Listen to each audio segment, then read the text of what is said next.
Hello, hello, everybody. Welcome back to Reality Realness with three S's. I'm your host, Chantele Francis, with something special and new in the making for the Survivor premiere. My dad, G Daddy, David Francis, decided that he wanted to come and talk about this season with me. Hi, Dad. What's going on? Thank you for being here. Your first time appearance on Reality Realness. Well, I don't know if exactly that I wanted to come and do this with you. I just made kind of a fun comment of, hey, that'd be kind of cool if you and I did something together, right? And all of a sudden I'm here. So Well, that's great. I mean, I would have to say that I would attribute my love for reality TV to you because when I was 16, I don't think you remember this, but you told me about Abram on Road Rules, and you're like, you need to watch this guy. You need to watch this guy. And I did. And I went down the rabbit hole and I started renting seasons of Road Rules at the library, that I watched all the Real World. And so I had to say that my love for reality TV and competitive reality TV is because of you. well, that was at the very, very beginning of this whole reality TV thing because, we had Survivor and then they came out with that Big Brother one. So it was right at the very kind of the beginning. I think Road Rules was Road Rules and Real World were two of the early ones, but then when they went to Survivor and Big Brother, that was just a totally different thing. So that was great back then. So yeah, I mean, I shared that with you, and that was kind of exciting back then for me, and it was exciting to see you now doing it as an expert here with this. So yeah, it's fun. Thank you for inviting me to be on this because yeah, it's fun. Thank you. Well, you also so you said that you did watch Survivor and Big Brother in the beginning. I did as well, and I think that we were watching it simultaneously, and we didn't really realize that we were both watching it. But you watched for both of them from the beginning, right? Survivor and Big Brother. Well, yeah, Survivor for sure, but not really so much the first year with Richard Hatch. But I did watch it, and Sue actually was my neighbor. I don't know if you remember Sue. Yeah, Sue was my neighbor. She ended up opening up. It was a smoothie shop. So we would go into the smoothie shop, and she would service in the smoothie shop. I don't know if you know this, but yeah, she was a neighbor back then, and we would always go to her. No, not Vegas. This would have been in California. This is in Vegas. Yeah. Oh, this is in Vegas. Her place was right beside where we picked up our mail, so we'd go in there and have smoothies and see Sue. Wait, it started to actually come back to me now a little bit. I never met them, but I know the place where you went to pick up your mail. Right. Okay, that's really wild to me that I've forgotten, but that's really cool. So how was Sue? Did she tell you about her Survivor experience? I don't remember if we got into it, and I didn't really have a conversation. Yeah, I'll have that smoothie, and she just passed me the smoothie. Was it the Jamba Juice? What's that? Was it Jamba Juice or no? It was like a Jamba Juice, but it wasn't Jamba Juice. It was like that. I can't remember the name of it. It's not there anymore, but it was like that. Holy, okay. Well, we have some people joining us here in the live. Sophie's saying, wow, wants to know what I was like when I was a kid.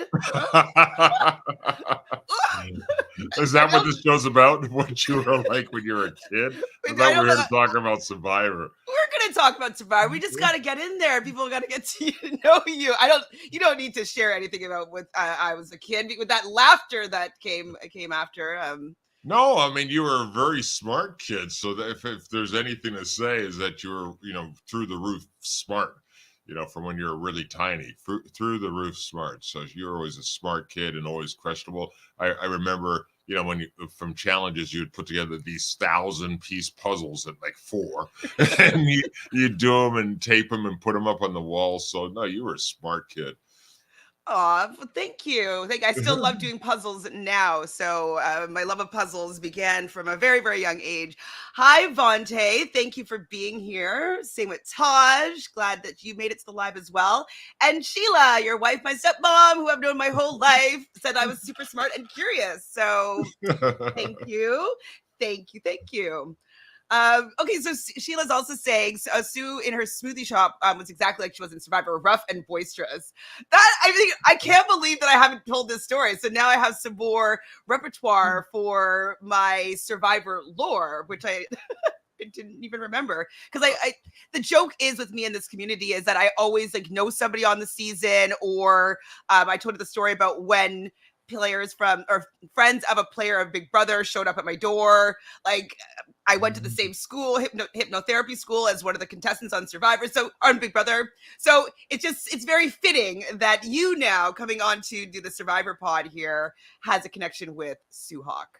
Well, yeah, she passed me my smoothie. That was it. But yeah, it was great because she's the one that gave the scathing remark to the team. I think to Richard when she at the final tribal council. So she was a celebrity, definitely a celebrity. Definitely. Well, she had the whole snake and rat and Yeah, wouldn't like. give you water and all that stuff. Well, she'd give you a smoothie though, I guess. I guess. Okay, so when was the last time you watched Survivor? I actually remembered now that I have watched the last few seasons actually, because I thought you were talking about another show at first, but I have watched a few seasons of Survivor lately as well. So okay. I wouldn't say I'm up to speed on all the different things because it's changed so much. I mean, it went from, back on the first show where having an alliance was like a big thing. Like, oh, we're going to have an alliance and we're going to win that way. And that was a big thing on that first show. No one knew about alliances, but now everybody knows everything. They know every strategy. They go back and they look at every single season. They know exactly what everybody has done, what their strategy was, what they did, and they lost. So it's so complicated now, for me anyways. But yeah, I have watched the last couple of seasons, and quite frankly, yeah, it's been great, the couple of seasons. But again, I wasn't watching it with intent to. I just watched it as leisure. I'm definitely not a Survivor. Well, I'm a Survivor fan, but not like you. No, not like you at all. No, but you're right in there, right? Yeah, I mean, you live it. You're going to events with all the people. You live it. So I'm proud of you for doing that. But yeah, let's see what I can remember here out of this show that we watched here this week. So you're saying that you watched the last few seasons, and I think so. Yeah, I have. And you've noticed the change within how it was, 20 years ago to it is now. You're saying that you can't really keep up with it as much. Like, what do you think the differences are, and what do you like and maybe not like about what's changed? Well, what's really changed is that everybody understands the strategies and the gameplay, and everybody comes in really knowledgeable about how to do that because they know exactly what everybody else has done and what got them further ahead and what got them out of the game. So everybody knows all of these things. So I think that's the main difference is that the cast members are coming in very experienced, very knowledgeable, and they know definitely how the game is played. And so I think that's good because everything's got to evolve, right? So it's evolving this game. It's evolving, and it has evolved over the last 20 years. And yeah, I mean, they've really got it down to a science here now. And I think it's great. I really do think it's great. Compared to the first season, nobody knew anything. They were eating rats in the first season. So you wouldn't eat a rat? No, I wouldn't eat a rat. No, but they were eating rats in the first season. They don't do that anymore, right? They don't eat rats anymore. No, but they ate an earthworm. Oh, that's protein. I mean, a rat is, I guess, 2, but it was just too much for TV. that was it. That was the line. You're not eating rats. No rats for me. No rats for me. So this was season 47, the premiere episode. The reason why I was like, you're saying like, hey, maybe I should talk about you about a show, and I was like, perfect. Season 1 or episode 1 started this week. Let's get it together. So I think it was perfect timing that we, came together to talk about this premiere episode. And so, we come into the marooning and we see all the cast and the characters. How do you feel about the casting? Like, we first see Sam. He's kind of a young guy talking about he's a wolf in wolf's clothing. Did you have any thoughts about any of these characters as they stepped onto our screen for the first time? Well, not really a bunch of thoughts about them, but it's the first time that you really see them when they get on the beach, right? So they get on the beach, or standing there on the beach, and I thought that with Jeff, he was a little bit more animated than I've ever seen him. Like when he told him, it's all about community, and this, he was just really into it. I don't know if I remember seeing him like he was really into it. And then he went through and talked to some of the people, which I thought was great. The one person that he talked to, I think started revealing way too much too early. That was Andy, I believe, because Andy, first time he talks to Jeff and talks to the cast, he's saying that, hey, in high school I was a loser. Basically, I only had four friends, right? I was a loser. I only had four friends. And then I tried all these different things to make friends. And then I realized I could just be myself and make friends. So he's big about making friends. But I think by doing that right off the bat, you basically become the omega of the pack, because all of a sudden you're weak because you said, I didn't have any friends, but I have friends. Just the way it came off, it just came off to me like he was really shooting himself in the foot right off the bat. Well, and also see though in that moment that John kind of steps in. He's a podcaster, actually. Do you know Pod Saves America with John? There, have you heard of him? No. No. I don't really know him that well, but he actually is kind of famous. We'll say he used to be. I think they had in his intro package that he was a speechwriter for Obama, and he's kind of in the political scene. But he kind of takes a self-deprecating look at what he says. He's like, "Oh, you had four friends," but he's able to make it not seem like he's coming from maybe a weaker position. And I have to agree with you. I do know Andy. Andy is part of the Robinson podcast community, and he came across to me beforehand as really likable, nice, fun, funny, gregarious. And so it was actually very surprising to see him in that light, and that's what he wanted to reveal. But he probably has been talking about that his entire casting journey. So that was probably what got him cast on the show, was him being like, I'm doing this to come out of my shell, to show everybody and myself that like I've overcome being somebody that only had a few friends to now stepping into this bigger platform. And so I think that was probably his journey through casting and what he's been saying over and over and over again for the last couple months. But yeah. I agree, it did reveal quite a lot, and it automatically puts you in your tribe, like in a placement where they're being like, well, he already thinks that he's not going to make any friends, or he's going to be on the outside, so chances are it's going to happen. Yeah, I mean, it was definitely something that I saw he was projecting for whatever reason. I just thought, not the time to do it. Definitely not the time to do it. Everyone's just getting to know you. The very first thing you say out of your mouth is that. And I just shouldn't say I'm a loser. That's not very nice for me to say that. But he did come off as an omega to me, meaning that he was kind of put himself in a position in the pack where he's at the lower end of the pack, is what I felt when he first came out. And with John, when John said, you had four, well, I only had two or something like that he said. I thought that was a great way of softening Andy a little bit and putting a little bit of the joke on John. But it didn't come off the same way with John, because it just felt like he was telling a joke. So I thought, that's what I thought when we first saw them, was Andy really stood out to me. So we know that there's 18 castaways, and we're in 3 tribes. So how do you feel about the 3 tribes versus the 2 tribes? You said you've been watching them for the last couple of seasons as well, so you might be a little more familiar with the 3 tribe format. But how do you feel maybe compared to the 2 tribes starting, that it was like that for, I don't know, probably 20 seasons?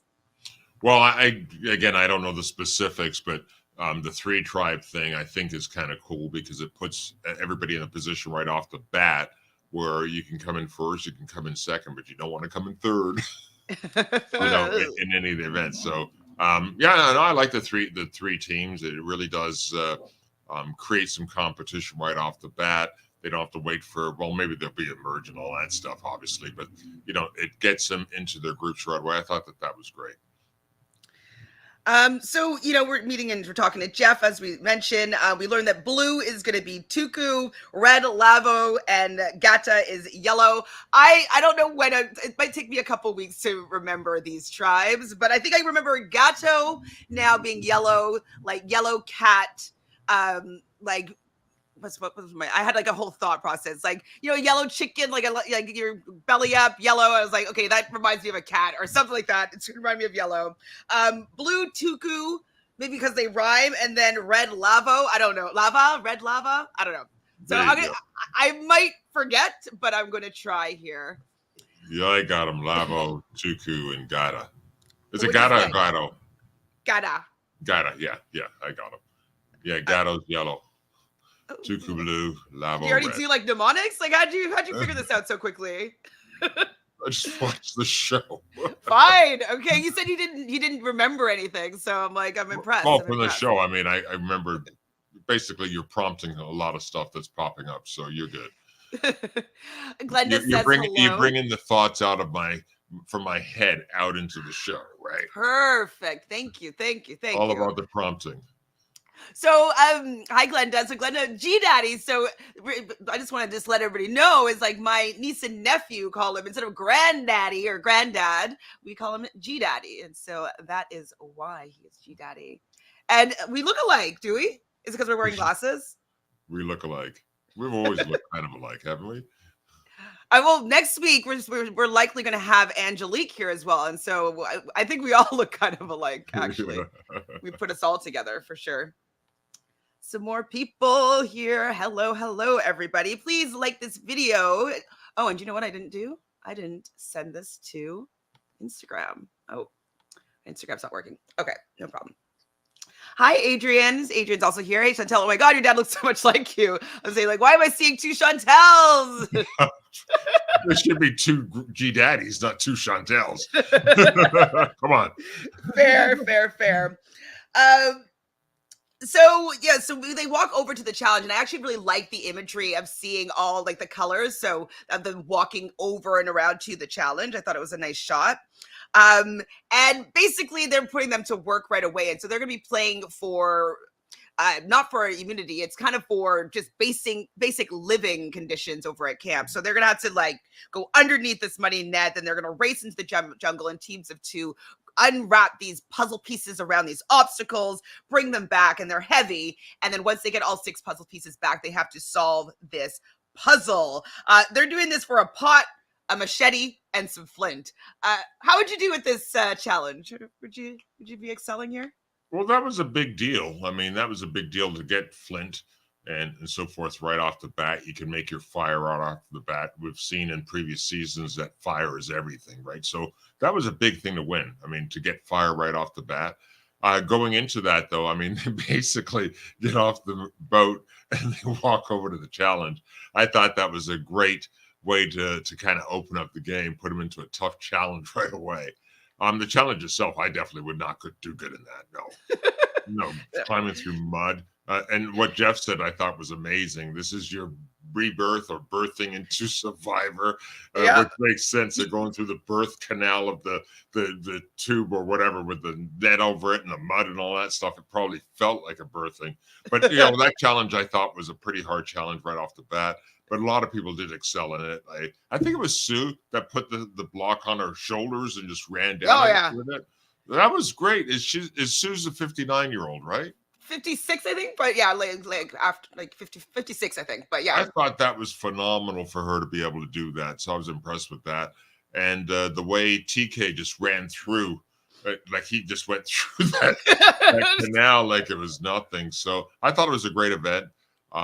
Amazed that I think at the end of the event, I believe I'm not sure who came in last, but I do know who came in last. Yeah, that was definitely an unforgettable moment. So, but yeah, that was a great first event. The line that Jeff said was, "That mud is birthing you into Survivor right there." I wrote it down because it definitely was a Jeffism. I had to agree with you that he is more. I think every season he becomes more and more animated and more talking about like the culture of Survivor and like what the community we're building. We're like, I don't know if I fully think about it this way, but okay, you do you, Jeff. And like birthing, this mud is birthing you. Like he says a lot of things that I think are hilarious, maybe truthful, but definitely a Jeffism. Mm-hmm. Well, I like before you go on, I do like the fact that he's talking about community because that's a key thing. And some people didn't listen to him, but right off the bat, you got to be part of the community. You got to kind of fit in because there's going to be a lot of things going on, and you don't want to miss anything, and you want to be part of the team and the community and contributing to that community as well. So I like that part, quite frankly, because it's not about necessarily you winning. You got to build that community first and have the community win before it breaks off and you start thinking about yourself. That's kind of my opinion. But of course, people want to go out there and find whatever, what do they call that? Immunity idols or any of that stuff. They want to go out there and find it. So I get it. Well, and for me, like I've played some of these social strategy games, like online, so they're called orgs, online reality games, or I've played some live reality games, LRGs, and you know, I've won some of them because of the fact that like I really paid attention to my community, the people that I was playing with, making friends, making connections, social connections is more important than having, in my opinion, having these trinkets and doodads and blindsides. Like I think it's way more important to have people that want to keep you in the game, want to work with you, want you to be around, and then want to vote for you. Like, I think that's way more important than being able to protect yourself and save yourself. It'd be better if you just were never the target, right? Well, I agree with you, especially coming back to their camp right away. There's everyone's there working on the camp, and people are running off and trying to look for stuff. So I think working on the camp and thinking about the community is the first thing that I would do, because that's, to me, the most important thing is community. It really is community. Everything's community these days. You got to build your community, just like you're doing right now. You're building your community. You've got Yes. people coming on. This is all about building the community, right? Building the people that are going to support you, that you're going to support. I love it. I mean, it's all about community as far as I'm concerned. So Danielle here says, I watched the episode this morning and oh my God, I was shocked to see Asia. So yes, Asia is someone who I work with in the Rob as a Podcast community. We were both part of the class of 2020. We came on in 2020 and started podcasting on his network.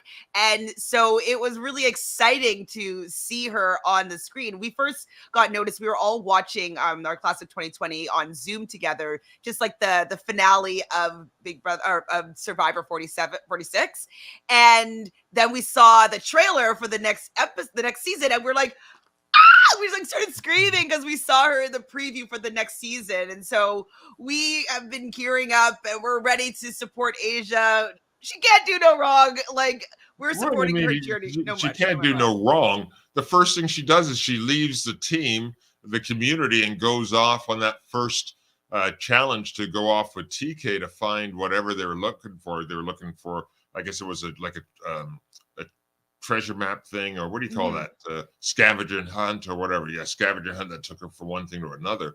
That was I don't know if that was a great move, because now you've got the community that's there. Everyone's not strategizing, but they're making friends, and they're Of course. supporting each. And she's off alone, doesn't know anything that's happened back at camp.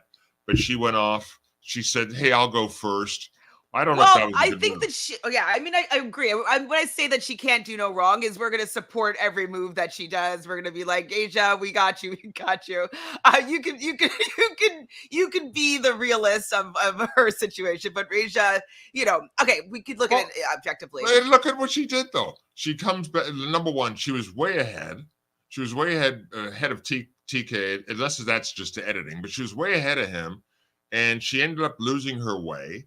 So she finally finds her way down to the beach. She sees TK there. He goes in the water. He can't find the key at first, but she comes in. She didn't see it because TK saw it first, but then she's going trying to grab it from him. I mean, why Fair. would you not support him in that moment, right? So that later on you've got a supportive person, but then to right off the bat start fighting with this Hustling. guy that's like 6'10" or something like that, fighting with this football player to get the ball or whatever away from him. It wasn't going to The happen. key. The key wasn't going to happen. But yeah, I thought she made a couple of mistakes there, I think, really, because what was the first thing that TK did when he got back to his camp? He Is said, tell like, them what she did. Yeah. yeah, exactly. So So how we got there was, so yellow ends up winning. So they were kind of they fell behind when Andy and I can't remember who was the last two people. I think they went into the jungle. They couldn't get their puzzle pieces out. So they come back last, and it just took them a little while to get it together. But red and blue were not able to figure out their puzzle. But we had Rachel and Annika on the puzzle, and they were able to complete it. So they are going to be winning these the pot, the machete, and the flint. So I thought yellow was going to be doing well. I was like, wow, yellow, like, yes, Sam, strong guy, Andy, like, is young, uh and pretty strong. strong. I thought they were going to do pretty well. But as Danielle is saying here, that maybe the curse of the yellow tribe might Yes, remain. yes. Oh, see. Kayla, see. Okay, now G Daddy, not too much on our girl. That's what I'm saying. Oh, they're attacking me now. Don't talk about her. Only the gentle, positive. Go just Asia. Go gentle. Asia. Go Asia. But just to your point, so with that, the other two tribes that didn't win the reward here, they had to decide amongst them who was going to go on this journey. And we didn't see the whole thing play out. With the blue tribe, they're going to do rock, paper, scissors, or rock and scissors, and TK ended up doing paper because it was going to be the odd person out. And so TK is the one that was odd out. He was going to be going on the journey. And Asia, it seemed like nobody else wanted to go. And I think that she didn't also want to be another person that's not willing to step up for their tribe. And so I think she was in kind of like a little bit of like okay, nobody wants to go, but do I want to also be like, I don't want to go and like look like I'm not willing to do it. So I think that she might have gotten caught in that kind of like position where she doesn't necessarily want to go, but like she also didn't want to come across as the person that won't go. So I think that she kind of just got a little bit strong-armed into going. And then when they get onto the journey, I was like, okay, just get the supplies and you're good. But we do hear Rome, who has a similar perspective to you with this, being like, hey, like, bad move, you're leaving the camp. I want to go and make these connections, which I definitely agree that like those are very, very important, especially in the beginning. I think she was also thinking that, hey, if I bring back the machete, the flint, and the pot, it will all be worth it. Yeah, I'm a hero, right? I'm the hero. But if you don't bring back the pot and the flint and all of that stuff, what are you?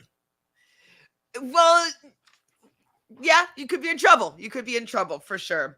So I actually really like this challenge. If you remember in the past, they would do the sweat and savvy for the last few seasons, where a couple people would go off. They'd have to bring like coconuts or something to an area for like 4 hours in order to like win the flint, or they had to solve this really difficult puzzle.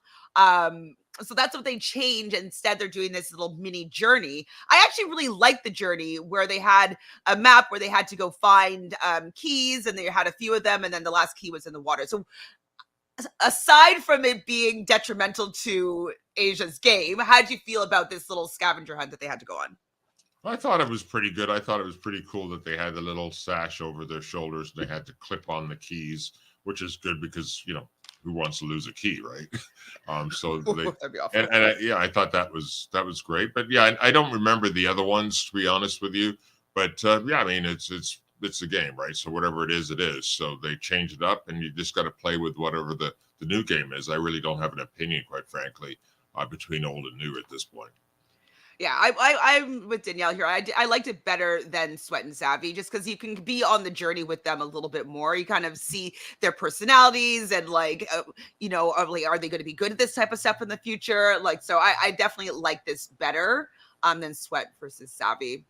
So before we move on, though, let me just give props to Asia for saying, "I'll go."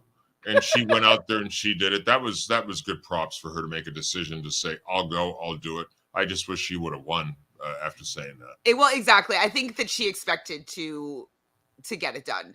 Yeah. So Kayla here says, "No, you're right. LOL. I was worried for her too, especially coming back empty-handed." But exactly, Chantele. I think that she wanted to show that she was willing to step up for the group, and so it's just a hard position, especially in the very beginning, to you don't want to come across as somebody that's not willing to step up, and also you don't want to come back empty-handed. So she took a gamble and she lost, but I do think that she is really great socially. From what I know as age, from knowing her in real life, she's really great at making connections with people, and people really like her. So I think that she was also falling on the fact, or resting on the fact, that she's good with people, so she'll be able to smooth things over. Yeah, no, definitely when she got back, she was fine with everybody.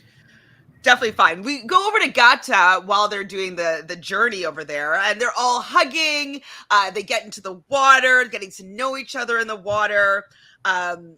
We hear that Andy's a numbers guy, and he's talking about Survivor being a numbers game, which it's true. Survivor is a numbers game.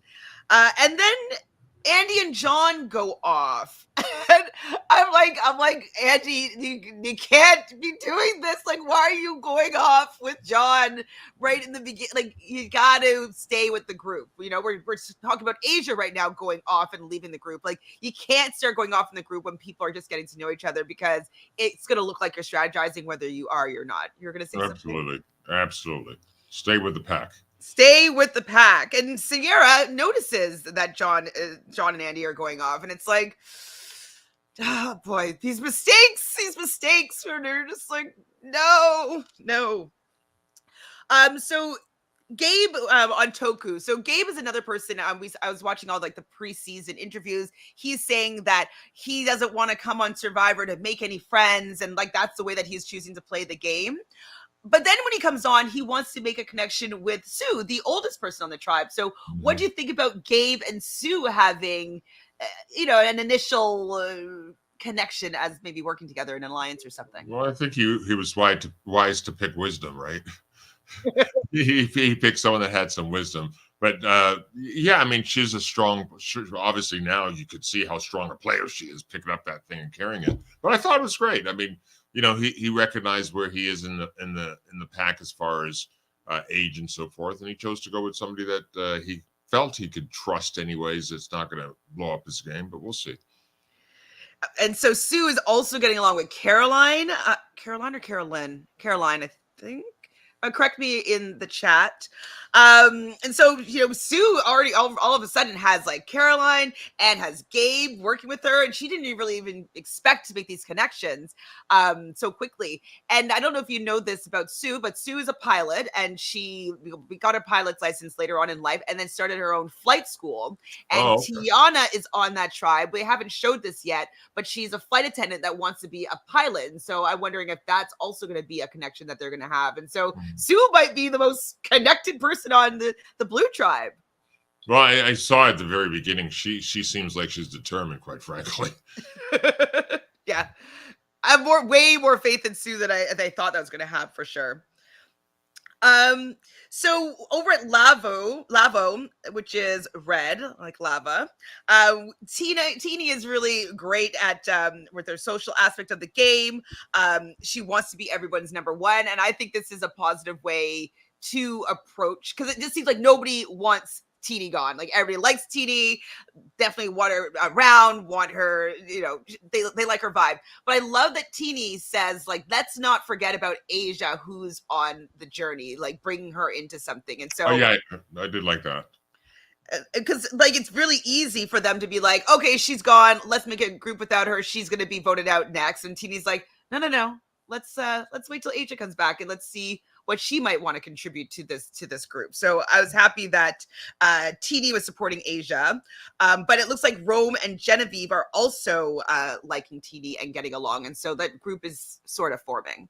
How do you like Rome? Well, Rome, I think Rome was independent to go out there looking on his own, I guess, for the immunity idols and so forth.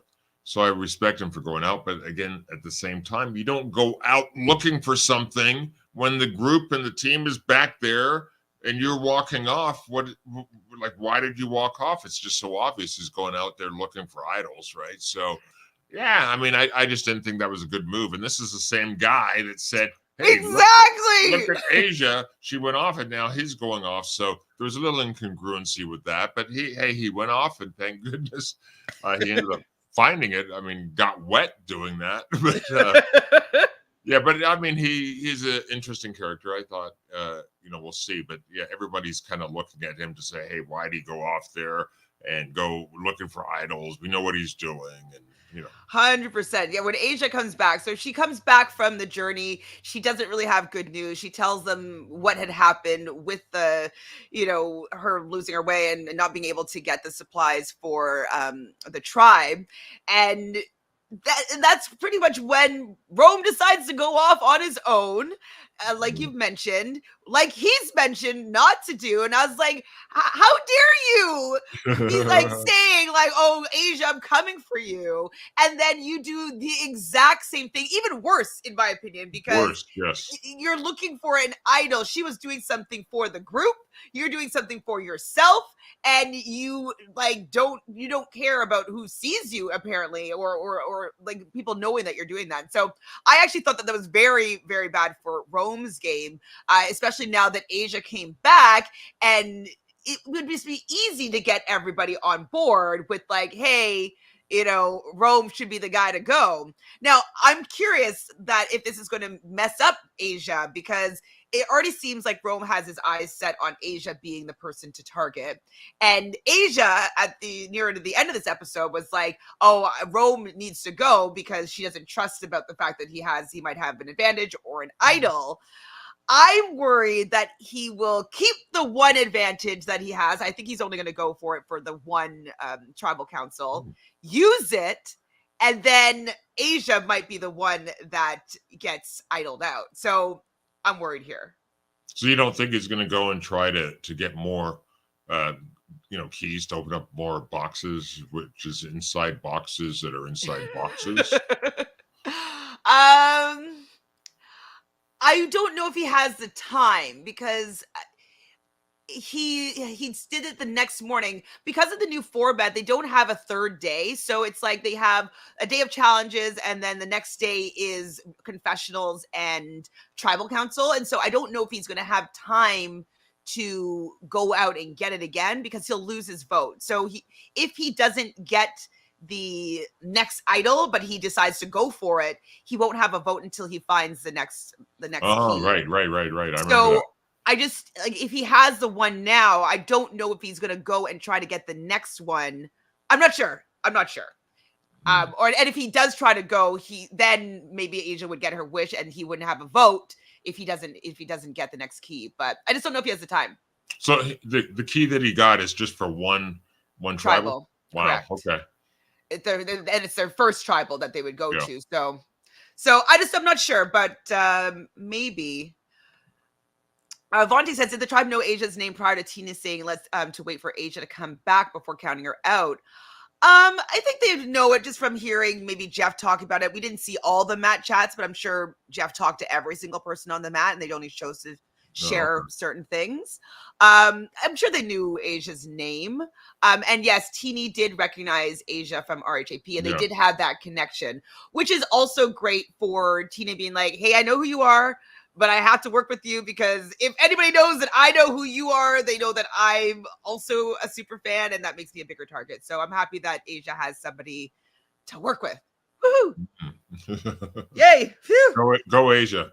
Go Asia! This is a Go Asia pod. We're all gonna wear red to New York next month, and we're thinking about getting fly swatters, because she says in one of her little confessionals, it's like, it looks like I wouldn't kill a fly, but I got a fly swatter in my back pocket, so we might all go out there with our fly swatters. So that's, look forward to that. And that's what Angelique, my sister, is going to come with me to. And so maybe we'll get her a fly swatter as well. Asia. Actually, she might already have one, I think. I don't know. Well, it's got to be red, a red fly swatter? I mean, it would be best. We're supporting the Lavo tribe.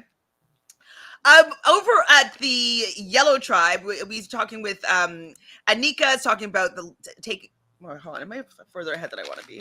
Hold on. Oh yeah, Nika doesn't want to take the leadership role here, but she ends up falling herself into this role, kind of telling people what to do and how to put the shelter and stuff together. And Sam wants to be the glue guy. So what is your opinion on the glue guy? I never really heard of this term, but I like it.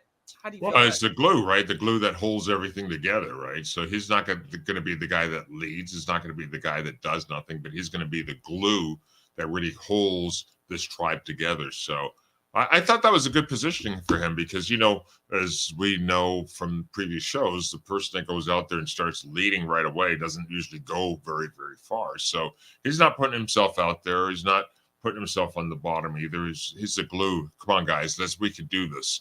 And he holds that tribe together. So I thought that was good.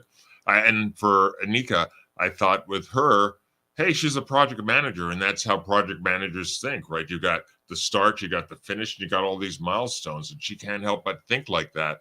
But again, after saying she doesn't want to lead and comes out very, very vocal, that sometimes rubs people the wrong way on the show, as you know. So Sprout Sugar saying it's about Annika. Annika. Okay. Oh, Annika. Okay. What did I say? We were saying Anika? I said Anika, Okay. but it's Annika. Thank you. Annika. Hanukkah. Okay. Hanukkah. There we go. So Sierra was Daddy's little girl.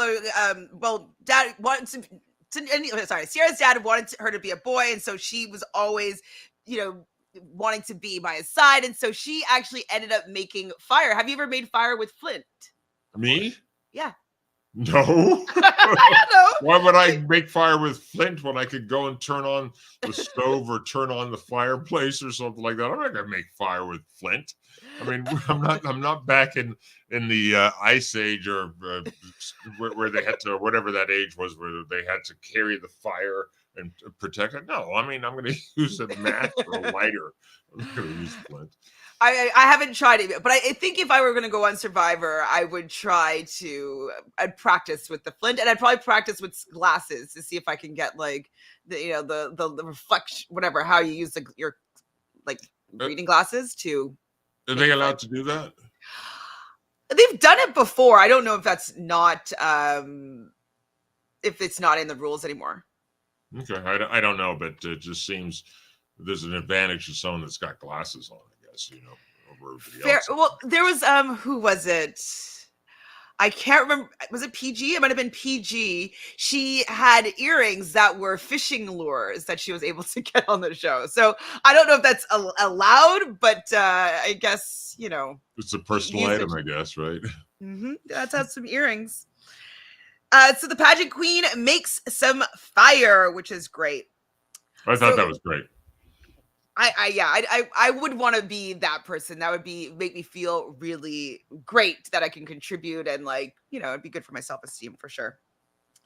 At that point, TK had turns them about Asia wrestling him. I'm like, oh man, I agreed. I was like, no, Asia, don't wrestle him, or just being like, I gotta try or something just to soften it, but.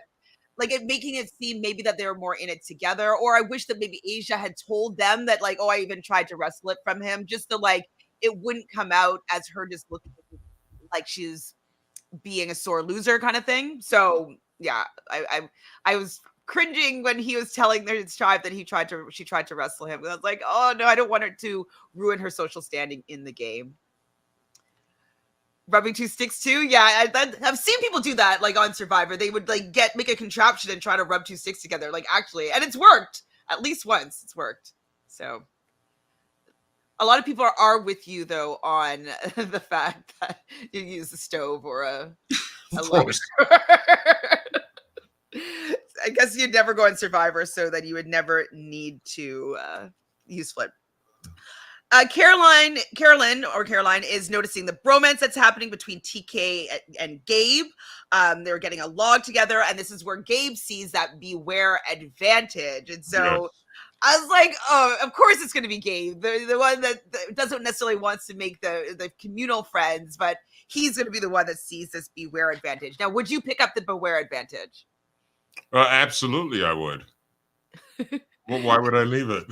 Well, sometimes it could be a very big disadvantage until you get the actual advantage. So in previous seasons, they've made players say really, really silly lines on the mat, talking about a bunny rabbit in a mailbox and just silly things. Yeah. So they've played with the participants, and they don't have a vote sometimes until they either finish the task or whatnot. And so go ahead. The question though is, has anyone ever left it? I think they have left it and then maybe ushered somebody to find it, so they knew who had it, but they didn't take it themselves. I think that's happened once. Okay. Someone remind me. Yeah, yes. I definitely would take it. The classic tale of the bunny rabbit eating dinner in the mailbox. Yes, they had to say this every time at the mat. I like this beware my advantage better because I do like a scavenger hunt. I do like, having a clue and try to find and figure something out. So I like this better. But I'd be nervous. Yeah, it Very seemed pretty nervous. hard. I mean, especially since you had to get multiple keys. To me, it seemed pretty hard. I mean, you get one, you're happy, but hey, there's another one inside that's better that you can get, right? Oh, really? Should I think about getting that one, or should I? So I thought it was pretty good to have them make a quick decision on what they were going to do because they didn't have a lot of time here, and they're throwing they're throwing the immunity in. I guess with Gabe is putting it in and going for the next one. So I thought that was pretty cool until TK walked up on him. Yes. Do you think that he got away with it? No, no, he should have brought TK in because they were supposed to be bros at the very beginning, and they were together. They teamed up, and he finds it. He goes, and TK walks up on him, and he doesn't tell him, "Hey, I got the key. I got the note, and here it is, and all that stuff." He didn't do that, so I think that could come back on him down the road. Yeah, definitely with a trust thing. So I think TK, if he's smart, will just keep him close, but know that like he's not fully with them or fully telling him the whole truth. And so, Yeah, yeah, I think it was a missed opportunity. Like since he was already caught, he'd just be like, okay, go. You know what I mean? And bring yeah, him yeah, in and being like, you won't believe what I just found, and like yeah. make them feel like they're in it together. Right, they would have Um, been great team right there. Right, that would have been a lock right there. So, especially since like how you played it off, it just looks sketchy. It's like, oh, I found the key without a clue. Like, has anybody done that before? And it's like, babe, you're not fooling anybody. You're not fooling anybody. Okay, so I definitely agree with you with I do like with this particular beware advantage that like you find the one and then it's like, oh, this is only for one tribal. Let's put it back in and then have to go and do another task for an idol for 3 tribal councils. And then we kind of leave Gabe after finding the second one and he's like, you know what, I'm 3 tribal councils, that's good. Like instead of going to the next one would be to final 5, I believe. Mhm. Which would be like a normal idol, but I think I'd stick at that one. Would you go for the next one? Me? No, definitely not. I mean, I thought what he did was a smart move because it was progressively getting harder to get out there and find them, right? So no, I thought he did a good move, and you got to walk away from the table when you're winning. So I thought that was a good move of his. A little Vegas strategy point there. Walk about the table when you're winning. Absolutely. Because, yeah, if he tried again and he didn't have enough time, he would lose his vote. Now, spoiler alert, they don't lose, but so like he would have time. I think he can still actually maybe look. I think. I don't know if he has to do it right away. I'm not sure, but I mean, he already threw in. He didn't throw in his idol in the box, so Oh, he okay. So, yeah, can't do it. Yeah. so he's done. I think I would do that same thing. So John is feeling a little bit old at the Gata tribe. They're talking about vines. Did you know what a vine was? I know what a vine was. Yeah. Me too. But Uh, John is younger than me, so I'm like the fact that he didn't know what a vine was. I was. Well, he said he did, or he wasn't sure. What did he say? I can't remember exactly what he said, but it was a moment where he felt a little bit older than everybody else. I know that. And also, did you know the trick that about holding your finger up to the bottom of the sun, and then that shows you how much time until the sun sets? I've never heard No, that that one was before. cool to learn that. I did. That I'm was like, very cool to oh, learn. Yeah, my wife like, started going. Yeah, she started putting up her thumb, her fingers, and all that stuff to did say, it "Hey, work?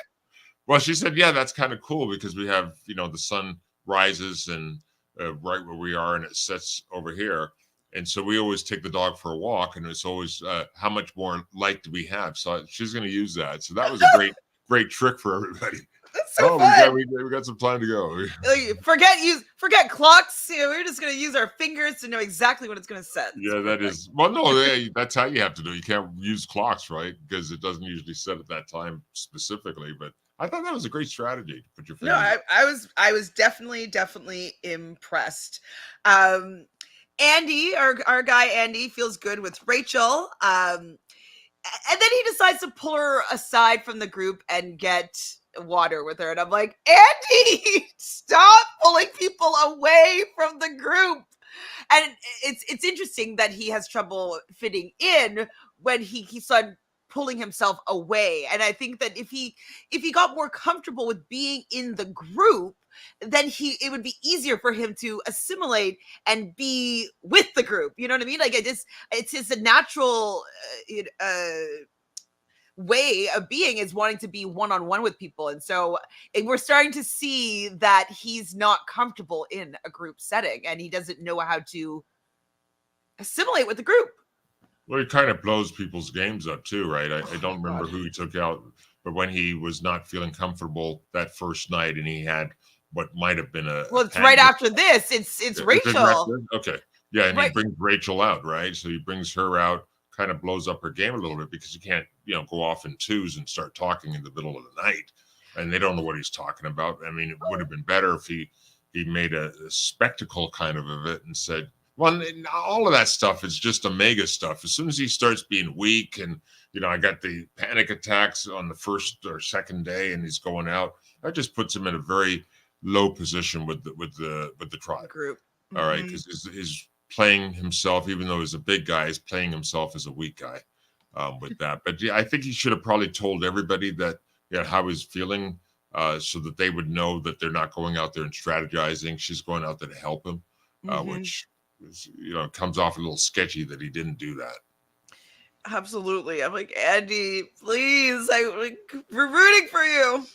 Because Andy, when they're on the walk for the water, he talks about like, hey, like, let's get up early and chat and do yoga together. And she's like, absolutely not. Like, not the first night for sure. Like, no. And then right after that, it's sleeping. He, is starting to feel a little bit worried about his position in the game, wakes up in the middle of the night, and then goes and pulls Rachel, who just said, like, I don't want to be pulled away from the group to do something one-on-one with you. It looks sketchy. And it doesn't even think about that. And it would be very hard to have him as an ally because you'd be worrying that he's going to blow up his game, that your game, just with his actions. I would be really worried if I was Rachel. Like, really worried. Really worried. Rachel's pissed, and I would be too. And Andy's talking in his confessionals how he's converting back to his old self. Andy. So now the next morning, Andy is noticing, I don't even think that from what I could see that it was actually happening, that people weren't paying attention to him. He was finding that, John was getting acclaim. John would open a coconut, people would cheer, and he'd open a coconut and nobody would say anything. And it's true that's the fact that happened. So, like, I don't know. I just wouldn't be noticing. I guess personally, I wouldn't be noticing if somebody. I would. I mean, I would notice it. I don't know if I'd express it at in front of the group how I felt, but I would notice it. Obviously, I go there and I'm cutting the coconut for the tribe, and I end up cutting it and giving it to everybody, and then John cuts it, and they say, "Yay!" Hold on a second. I went first and I cut it. How come he didn't say yay for me? Like, come on. So I would definitely notice it. I don't think I would say anything at that point. I definitely wouldn't say anything at one of the, what was the next challenge that they had. I definitely wouldn't do that there. But yeah, he just consistently, I think, I saw a movie one time where I think it was with Denzel Washington, where he was teaching people how to debate. And he said to one guy, hey, let me ask you a question. Would you punch yourself in the face? And the guy says, no. Well, why are you doing that now? So I remember that piece. And that's how I feel about Andy. He's always punching himself in the face. You don't have to come out there and say these things about yourself, because that's just punching yourself in the face to me. So, yeah, I definitely would say so. I definitely would realize and feel that way, perhaps, but I wouldn't say anything. I definitely wouldn't say anything. I wouldn't. Yeah. I mean, I guess we're completely different people. So how we handle social situations are completely different. And I didn't have the experience that he had growing up. And so I mean, maybe I wouldn't be the I don't know. I just don't know if I'd be in that situation. or to be there to notice it. And I definitely, if I noticed it, I would not point it out because I would not want people to think that I was noticing it. Like, I don't know. I just wouldn't. Well, I what does wouldn't. it do? It puts everybody else on eggshells now, but they're walking on eggshells because they don't want to do or say anything that's going to affect this guy. So to me, it's just all of a sudden you're making yourself look weak. You know, so it doesn't make sense to me that he did that because all of a sudden it's the same thing. He's just making himself look weak over and over and over again. And maybe he was weak. Maybe he was feeling weak. Maybe he was feeling insecure at the moment. Maybe it brought up some significant emotional experience from when he was a child. I don't know because he's not has not been included. So that's his whole thing: inclusion. I haven't been included. You know, when I only had 4 friends, so I try to include myself with them, and I wore Grateful Dead shirts, and you know, I didn't smoke weed. That all of that stuff, right? So he's always trying to fit in, and this is an example of him not fitting in because everyone else is cheering, and I don't even know if he cheered, but everyone else is cheering and they didn't cheer for him. So he's definitely not fitting in at this moment in the group. Haley here says, I feel like Andy was looking for reasons to validate his paranoia. I mean, yes, but I guess also doing things for a response from other people is probably also why people like if John was really like not able to do this coconut and people are like watching him be like, okay, can he get it? Can he get it? And then he's like, oh my God, he got it. And then you're noticing like, oh, he got like the applause. And like, okay, I'm going to go and make my coconut and see if they're going to, but it was a different lead up, you know, it was different. Probably like the energy around John doing this coconut had a different kind of origin story than whatever was going on with Andy. And so he was doing the same actions, but it wasn't the same situation between the two of them. And so I feel bad that Andy was, you know, out there looking for ways to prove that he was separate instead of actually just being involved. Like maybe he should have been cheering for John and be like, oh my God, yes, John. Okay, let me try, guys. Okay, John, okay, let's see if I can do it. Guys, I don't know. And maybe bring them in on your he went first though. He went first before John. So he cut it first, right? And then it went over to John. We don't know how long it took John to cut it, but they were pretty like, man, you did it. You know, good job. But you maybe it took him forever. Maybe John was dying. It was like, finally, yay. You know, yay, he did it. Because it took him a while. Who knows? Yeah, I think that whole segment was sped up. Like, I think it might have been longer as well. I agree with you, Danielle. I thought that Andy was going to quit. I was getting worried with Andy, with like just like the music that was playing and like what he was going through and what he was saying in his confessionals. I was like, I don't know if he's going to want to stick through this. I was getting worried for Andy for sure. So let's get to the next challenge. So we're all the tribes are beating Jeff on the mat. Actually, before that though, you mentioned it briefly, but Rome goes on his idol hunting. Asia recognizes that Rome is kind of away. All the tribe are talking about it. They decide to go and follow Rome. And I wanted so bad for them to see Rome halfway in the well. like I was like, please just be a little bit faster here. But they didn't. He was able to get the key out of the well and he just took off when he saw them, which also I think is super sketch when you're like, your whole team is like. Didn't they see his hair wet? And it went from curly to like, his hair wasn't like, it was wet. So his hair was wet. Didn't they notice that? Like, I mean, his hair was glistening. They didn't show it or nobody said anything out loud about it. But I was like, his body was wet. Like, you know, there was no water. He had thrown water on the wood to see like that note. I thought that maybe they would see that. But they didn't show it anyways. They might have seen it, but they didn't show it. Well, I agree with you. When I was watching, I said, Jesus, is he going to cover that up or something like that? And he didn't cover it up. He just took off and left it there. But I think that it probably, once it dries, you can't see it anymore, perhaps. So I don't know how long it stays wet for where you can see it. But yeah, I mean, he should have covered that up, but he's in haste. I got it. I'm gone. Yeah, he's definitely a bit of a liability, I would say. And TD is talking to Saul and Kashawn, and I'm not that like a little bit worried about Rome here. Loves him, but he stresses her out. So Rome, he would stress me out. I don't know if I could be on a tribe with him because I'd just be like, I don't know what he's doing. I don't trust what he's doing. I like him, but he's got to go for my game. He's too much.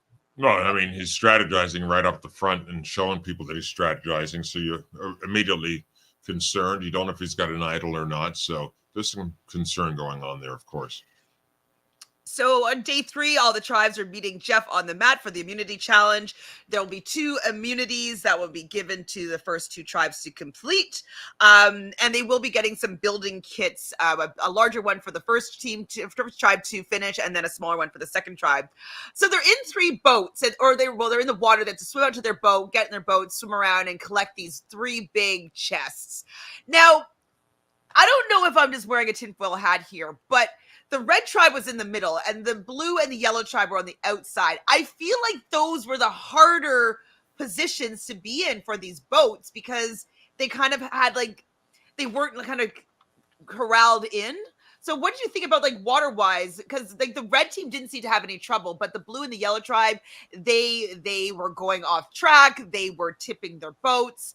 Do you think that position in the water had anything to do with this? Personally, no. I mean, I don't think so. I think what had a lot to do with it is just being able to balance in the boat properly. And they were just, those 2 were just shoving it in the boat without any real care. And it's sitting on the edge and so on and so forth. So I think the positioning of the chests on the boat was a real issue for both those teams. And I think that that's why they tipped over. How would you do on this particular challenge? Me? Well, I'm tall enough that I could walk out to the or something like that, right? But certainly, no. So you'd be on one of the losing tribes, or would you want to be the puzzle person? I wouldn't want to be on the show.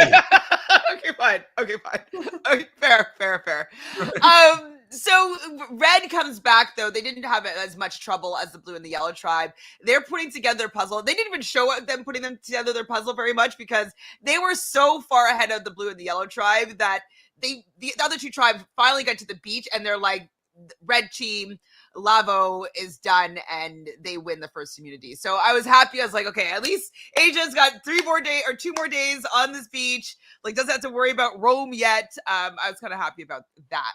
How'd you feel about the other 2 teams and then Andy having to lay down? Well, I mean, with the other 2 teams, capsizing and then having to turn it over again and capsizing, I think, again, they just didn't have a good strategy. I thought with the red team, I don't remember his name, but the guy that just picked up and put it down, I thought he did a great job pulling everything through on the red team. But again, I mean, talking about Andy, with Andy, I mean, he worked really, really hard on it.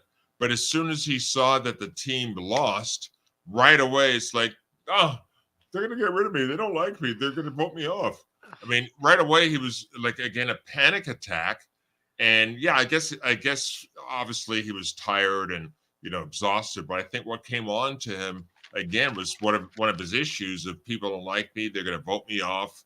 I don't know what's going to happen here. And he's laying there. Jeff goes over and Jeff says something like, are you okay? Or something like that. And he says, yeah, and Jeff went right away. But the medical came in and the medical supported him. And so he could have got up from that and said, yeah, I'm better now. I just got a little bit exhausted, which I think he did. But then he went into that self-deprecating stuff again. Yeah, he definitely, I was worried for him when he like passed out because I am fearing that he might want to quit and like, with him having the exhaustion, with him feeling like he's an outsider, and then them losing the challenge. Like I was worried that he was just going to be like, okay, I live my dream. Like I'm good. Like I'm going to bow out here. And like, I thought that was where he was going to actually maybe do his quit. but he didn't. He was able to come back in, and people are applauding him. And he comes back to the mat, and this is after the challenge is finished. And then Jeff just wants to get some more, camera time here for Andy about like what just happened. And then Andy really divulges a little bit too much here, I would say. Saying that like, hey, like John's my best friend here on the show. And I'm like, oh my God, you're gonna say that he's your best friend, and then you're gonna say that you're gonna throw him under the bus to stay in the game, and then now you're taking that back. I was worried that he was actually going to say like, and I know Asia over there, and Asia, she's like a big survivor. And I'm like, oh my God, I'm like, just don't give him the mic, Jeff. Please don't give him the mic, please. Well, you definitely blew up John there, and that was a little weird to me for him to say that. Mm-hmm. I mean, again, think it, but don't necessarily say it in front of the tribe. No trust, no trust of him at that point. I know, and it's really it's hard to play with somebody like that. They talk about when they get back to the camp and they're starting to scramble because red won the challenge, blue came in second, and then yellow came in third. And so yellow is going to be going to tribal council. And when they're back at the camp and they're kind of talking through things, they're just saying like, hey, he's saying that he was 80% and he was having these outbursts, giving up their whole tribe dynamic, like his position in the game, what he thinks is going to happen, telling all the other people about what's going on your tribe. Like, this is a liability. Do we really want to play with this person going further? Who knows what he's going to blurt out, right? So, yeah, I mean, that's definitely a liability because he could say anything to anybody and he doesn't seem to keep secrets very, very well. So, yeah, anything could happen with him. He's definitely a liability at that point. And again, he's put himself in a position to be the omega of the tribe. And so, again, I'm the weak guy. Yes, I'm big, but I'm weak. And so there could be some strategy to keeping him around, obviously, because he's going to be the guy that we can get out at any time we want in the future. So, is what I saw.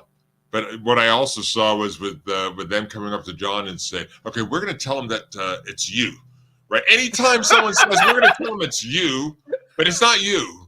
It's you, right? Anytime someone says, okay, we're just going to use your name just to kind of say it's you, but it's not, it's you. Every time.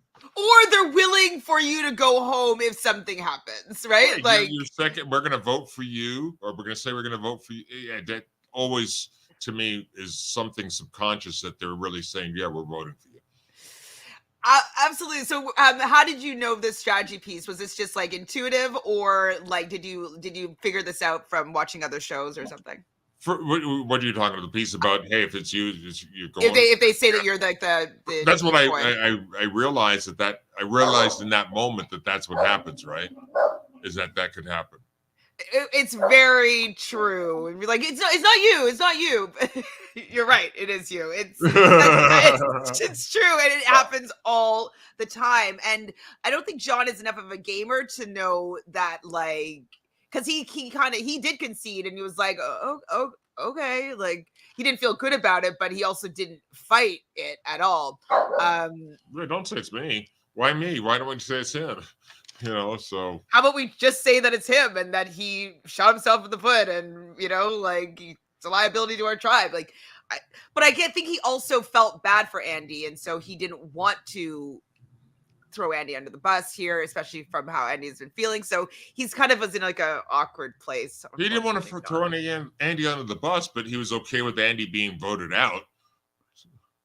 Well, not necessarily. Like because he wanted Annika to be voted out. He wanted Annika to be voted out, but did he know at that time it was going to be Andy? Yes. I don't think so. No? Oh, at that time when they're saying, oh, we're telling Andy it's, yeah, right. He was saying, he was saying it to them, but then he was saying like, no, I'm going to take this into my own hands, and I want the vote to be, or he's talking to Andy, and Andy wanted it to be Annika. Do you think at that moment when Andy was saying it should be Annika, that Andy knew that it was going to be John? I don't remember exactly what the scene was on that, but yeah, I mean, if it came after them telling John that, hey, it's going to be Andy, yeah, if he went out there to and with John to say let's do Annika. That didn't make sense to me because again, he's going against the team, and not Andy, but I'm saying John was going against the tribe on what they were looking at and going and attempting to choose somebody else. But that's how the game goes. So of course John is nervous though, and that's when he decided to rally Andy to maybe go for Annika. But I agree with Danielle here. Well, not necessarily that they're mistaken keeping Andy, but I agree with whomever said that maybe he should have just continued to focus on Andy going out and just being like, you know what, Andy, like I would never have wanted this to happen. But as soon as you started throwing me under the bus and it became between me and you, I'd rather it be you. I'm sorry, bud. And I think that he should have maybe pushed for Andy as opposed to going to Sam to get Sam to maybe go for Annika, and then Sam being like, Sierra and I are probably going to tell Annika that we're not going to do that. And so I think that it was maybe a mistake to try to rally the votes against somebody that wasn't even part of the conversation. Well, here's the thing. Andy's not part of the jury anyway. So, I mean, why do you have to tell Andy that I'm sorry and all that stuff? You just vote him out. I mean, I don't think you have to go in there and kind of apologize for doing anything because he's not going to be in the jury. We're not going to even remember the first person that goes out, usually by the end of Survivor. Like, who we'll probably remember this one, but yeah. Yeah, we won't on this one. But, typically when I watched it in the past, who was the first person that went out again? Oh yeah, they were. Yeah, I never remember those guys. You remember from the jury for me, from the jury on, because that's where it really matters. So it's true. I didn't think it was necessary for him to necessarily go to Andy and say I'm sorry or anything like that.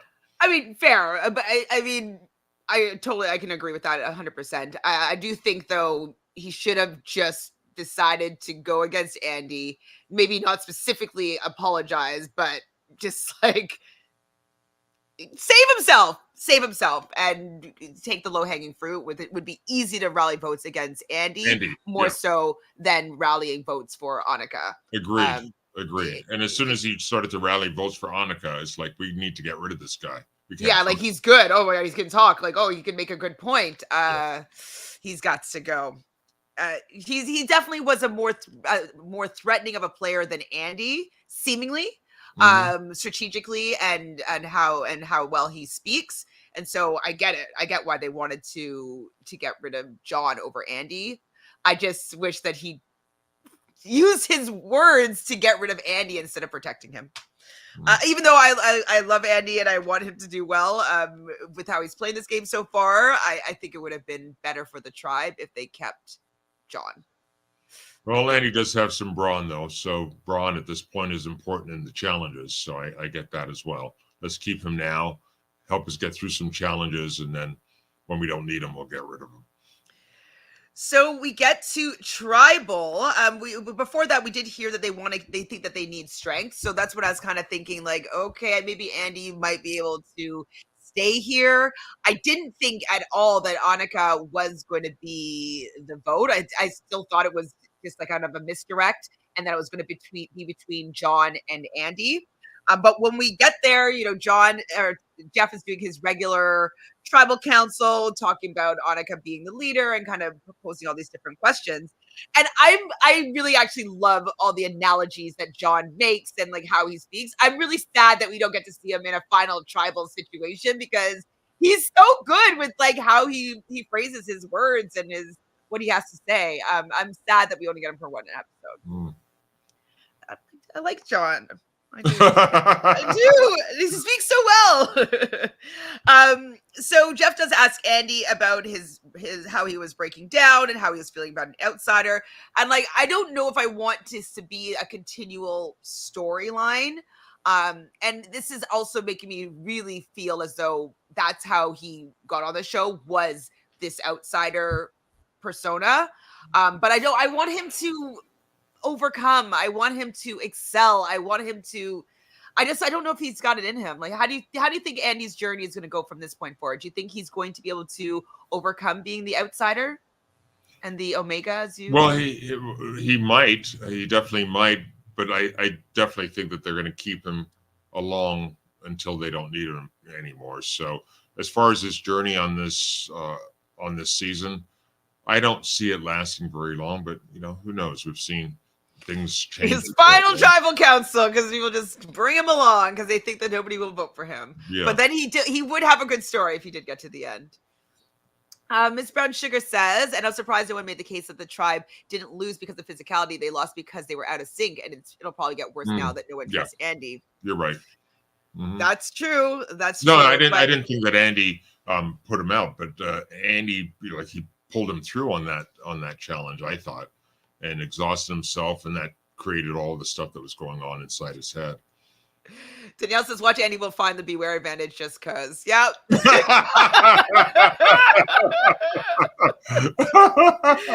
So can Andy recover? We don't know. Rachel is definitely a bit worried. She's the closest to him on the tribe, but being close to him doesn't mean anything to Andy, really. It means that it's easy person to drag down with him.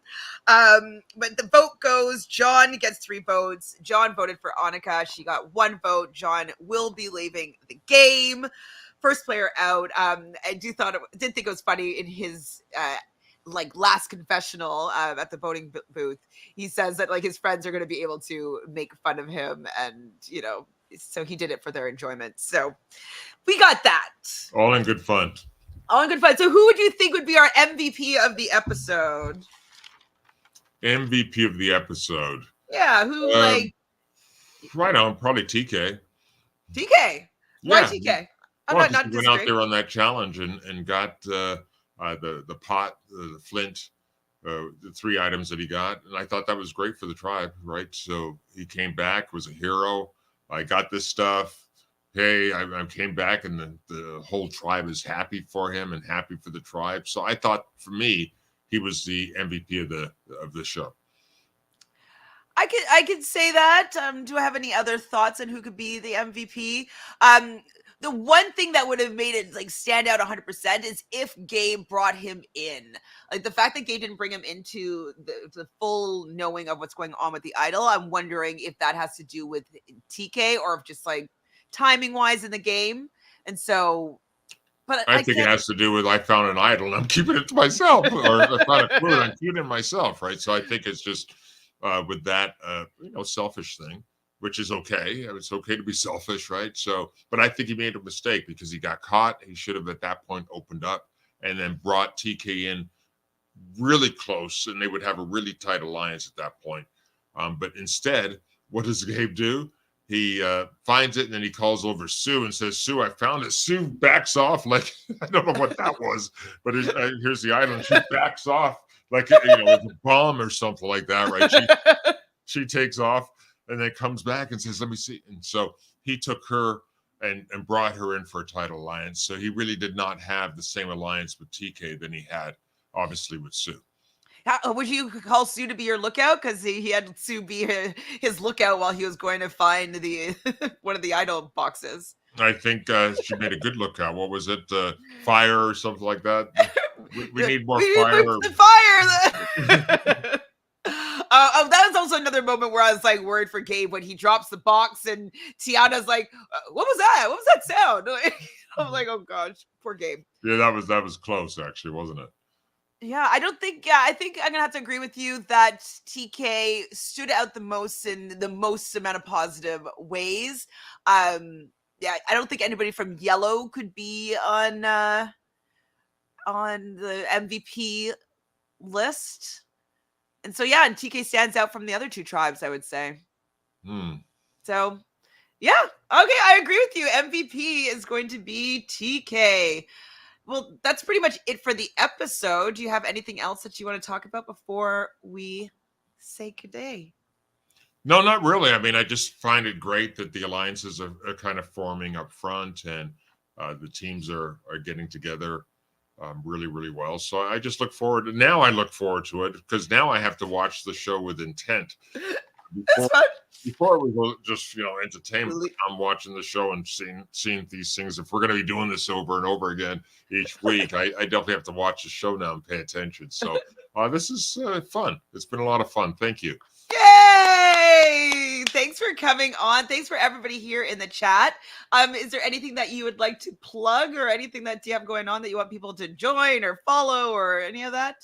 No, I'm cool with all that. I'm not big on the socials or anything like that. This is as close as I've gotten to doing anything social in my life. So, no, I don't have anything to plug other than, hey, make sure you're back here next week again, right? So that's the only thing I'm going to be plugging is, hey, come back next week, bring a friend, and let's build our community here so that we can have a bigger, better, brighter community as well. That's all I can say. Oh, thanks. Yes. So please, that great job. Great job. Subscribe to the channel, like this video, let us know who you think should be the MVP of the episode. If you have any questions, thank you everybody for being here. It's been a good time. We're going to be on Sundays moving forward, likely. So Sundays at 2 p.m. Eastern, 11 a.m. Pacific.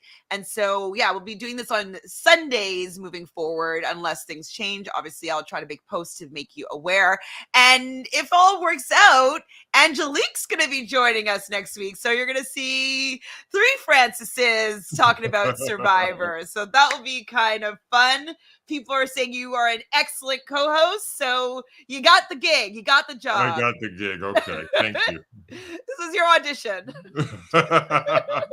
We're not really live. Not really live. Pre-recording. Great job. Yay. Thanks, everybody. We'll see you next week. All right. Awesome. Thank you.